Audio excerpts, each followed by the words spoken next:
Hey guys, I'm Chef D-Max. Welcome back to my kitchen. Today, an awesome summer grinder. That beautiful sub you take down to the beach. A lot of you have amazing Italian restaurants or sub shops by you, and you grab that. But you can make one really simple at home. So let me show you how to do it right now. Click subscribe if you're not doing that already. Give me a thumbs up if you like this video, and ring that bell, and I'll send you new stuff I have coming up. So let's come back for a grinder.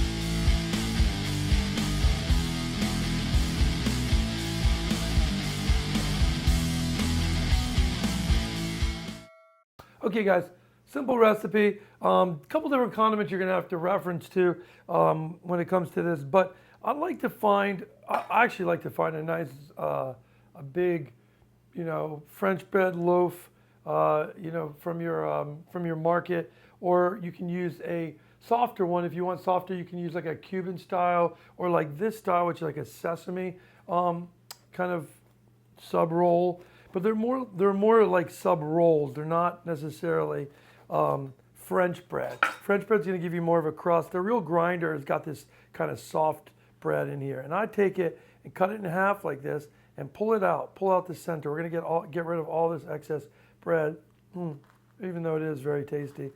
Nice, beautiful, soft bread like that. But this sandwich is all about meat. It's not about bread.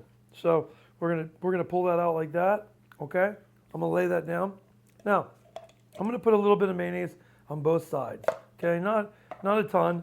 Your favorite mayonnaise. If you have your own aioli that you make, and I do make aiolis, you can like look through my pages there and check out the aiolis. But I grew up in Virginia. We used to go to the Jersey Shore up to Wildwood, where my grandfather used to have a bed and breakfast.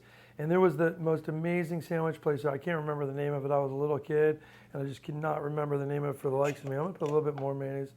And it was one of the most special things to be able to go there with my parents and have this sub. I always looked forward to it. So this is the same style thing. It's Italian. Grinder's usually Italian sub. So you've got. Let me show you first on both sides. What I like to do is on the bottom side, I like to put. I'm going to put the meat, and then the top. Then I'm going to layer it up. But I like to put my ingredients down first. So I've got some peperonata. So this peperonata, I'll show you actually. I put this on the top side here. The peperonata, you're going to click up here to learn how to make that. It's basically like this beautiful pepper relish, and that's one of the special things. Now, a lot of people like to buy these peperonatas canned from Italy, which is fine. You can do that. Making your own is very special. Okay, then I'm going to take tomato here. I'm going to start to get that thing ready to slice. And what I'm going to do on this side is what I like to do is capture the stuff together. So to do that, I'm going to lay down my ham like this. I'm going to overlap it a little bit. So I lay down some beautiful ham. Be very careful to kind of try to keep it together like this. And then put half and half kind of folded over, because I'm going to eventually fold this over, and it kind of helps to keep your sandwich kind of all together. So like this. So I've got a lot of meat. That was 4 slices like that. I've got Genoa Salami, beautiful Italian Genoa Salami. Okay, I'm going to put here like this. 1, 2, 3, 4, 5 slices, maybe 6. Actually, 5 looks like it's enough. I'll just eat the other one while I get this turkey.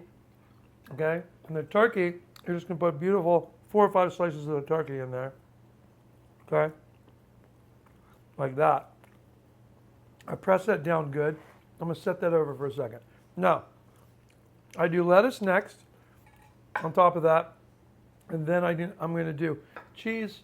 I'm going to put cheese now too. 4 slices of provolone. Obviously, you can put whatever you like. If you like Swiss, you can put Swiss, but I love provolone, and that's what I'm going to use on this. Okay. Then I have tomato, and I want to slice my tomato really thin. I don't want like these massive slices, so just paper thin like this. We're going to take 4, probably 4. It's going to be good. Okay. Let's center the bread there We'll put these 4 slices right down the center here. Now, at that point, I put a little sprinkling. Actually, let me grab a little sprinkling of salt. I always like to put salt on my tomato. It just brings out the flavor, okay? So you want to put your salt in there. Then I have some lettuce. Now, with this type of lettuce, I'm going to just go ahead, this romaine, and usually you could just cut it to be the length of your bread. See, probably the easiest way to do it. Or you could chiffonade it up. It's up to you. A lot of people like to cut it up really thin and have sprinkles on there. So let's do that to show you. So again, you could just lay it down like this. But what I like to do sometimes is take it and cut it into this little chiffonade, because I think the lettuce eats really easy this way, but it still has a nice little crunch to it, and it's kind of fun. And it's very reminiscent of a classic Italian grinder you'd get from the Northeast. See that? Just that really thin, fresh romaine on there, cut up. Now, the only other piece that I do is I have an oregano vinaigrette. You can click up here to see this oregano vinaigrette. This oregano vinaigrette, if you don't want to make this, you could just put red wine vinegar and extra virgin olive oil, and that'll be fine. Because that's basically what this is, except for it's got oregano in it, it's got garlic in it, and I put this right over the lettuce, okay? And that's going to give that acidity. That's kind of the real special part of this, okay? Now, with all that together, we're going to bring this in, and I'm going to fold this meat down like this and close this sandwich up, as you can see, right like that. Okay? And I pinch that meat in, so it's all in there with meat like this. And I've got this beautiful sandwich. Now, I'm going to cut in a second. Let me cut. Oops, I just broke it. That's okay. So I'm going to show you how this works. So let me clean up here real quick, and I'll show you how we put this together. Okay, guys. Now, I got myself a piece of parchment here, so when you take this to the beach, you can just put this sandwiches in this. Oh, the flavor. You guys are going to love this. Now, I didn't do excess salt and pepper and all of that because in this peperonata and this oregano vinaigrette, I already have those. So I don't put that in there like that. Now, with this, I take this basically and I put it in the center here. I wrap it around like this. Then I wrap this piece in just halfway. You see that? So you wrap this one half, leave that one whole. You wrap this on itself like this, and then I'm going to wrap this half up like this, and then you're going to wrap it around like this, and that's it. Boom.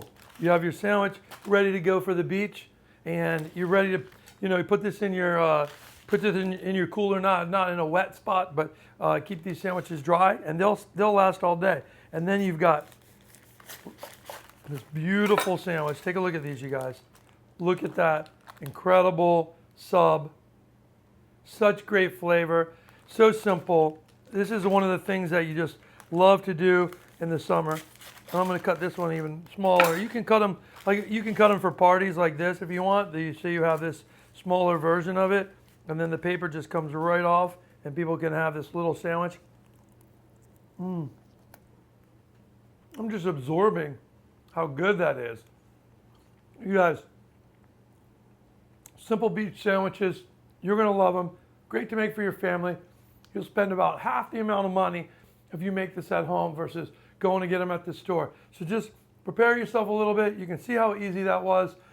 Have these condiments in your refrigerator. Both of these condiments will last a month in your refrigerator.